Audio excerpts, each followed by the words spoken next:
ng limitasyon na dapat maging malinaw sa atin.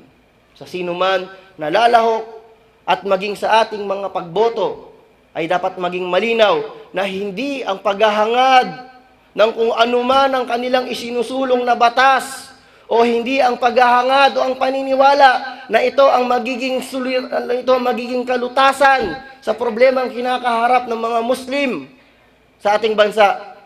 Hindi ang paghahangad na ang uri ng gobyerno na kanyang isusulong ay ang pinaniniwalaan nating solusyon sa problema na kinakaharap ng mga Muslim, ang dahilan kung bakit tayo makikilahok o bakit tayo magkakaroon ng partisipasyon sa eleksyon na gaganapin. Kung hindi, ang dahilan ay tulad kung ano ang sinabi ng ating mga ulama, na sinabi nila na ang pagpapahintulot ng pagboto ay hindi dahil sa paniniwala na magiging maayos ang sitwasyon ng mga Muslim. Dahil tunay na sa mga kandidato na wala sa kanila ang Muslim, sa kaanumang kalagayan, ang mga Muslim ay nasa hindi magandang sitwasyon o kalagayan. Dahil ang pamunuan ng ang mga Muslim ng hindi Muslim ay isang itinuturing na musiba o pagsubok para sa atin. وَلَنْ يَجْعَلَ اللَّهُ لِلْكَافِرِينَ عَلَى الْمُؤْمِنِينَ سَبِيلًا. Sinabi ng Allah subhanahu wa ta'ala sa Quran, hindi nagbigay si Allah ng daan sa mga hindi mananampalataya na pamunuan ang mga Muslim. Kaya't sa anumang sitwasyon sa mga kandidato na hindi Muslim, ang kalalagyan nating mga Muslim ay hindi magandang sitwasyon. At hindi ito ang kalagayan na nais ni Allah subhanahu wa ta'ala para sa atin. Ngunit sa pagkakataon na ang mga Muslim ay minorya at wala sa kanila ang kakayahan o kapangyarihan, sinabi ng ating mga ulama, ang dahilan kung bakit tayo makikilahok o makikisali ay dahil sa isa sa mga itinuturing na pundasyon na sinabi ng mga usuliyin na akhafud dararain.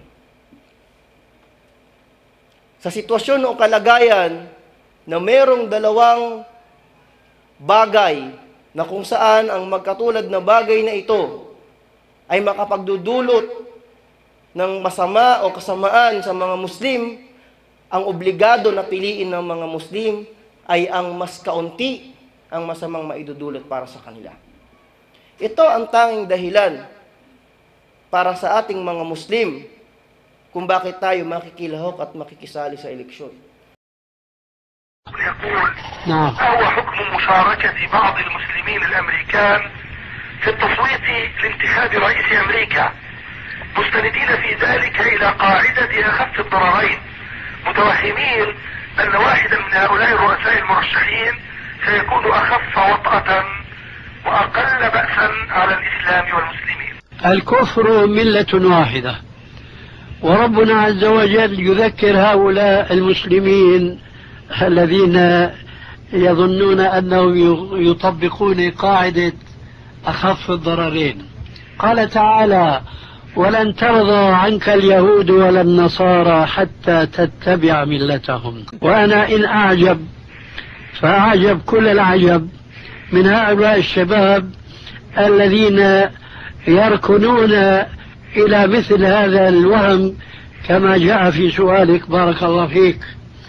والله عز وجل يقول: ولا تركنوا إلى الذين ظلموا فتمسكم النار، نار الدنيا قبل نار الآخرة.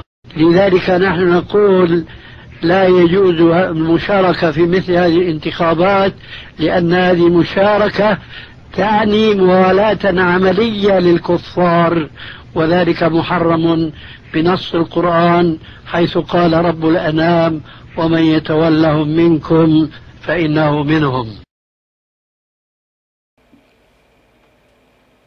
Sa sitwasyon o kalagayan na merong dalawang bagay na kung saan ang magkatulad na bagay na ito ay makapagdudulot ng masama o kasamaan sa mga Muslim, ang obligado na piliin ng mga Muslim ay ang mas kaunti ang masamang maidudulot para sa kanila. Ito ang tanging dahilan para sa ating mga Muslim kung bakit tayo makikilahok at makikisali sa eleksyon. Dahil tayo ay naghahangad ng mas maliit na masamang maidudulot ng pamumuno ng hindi Muslim sa atin.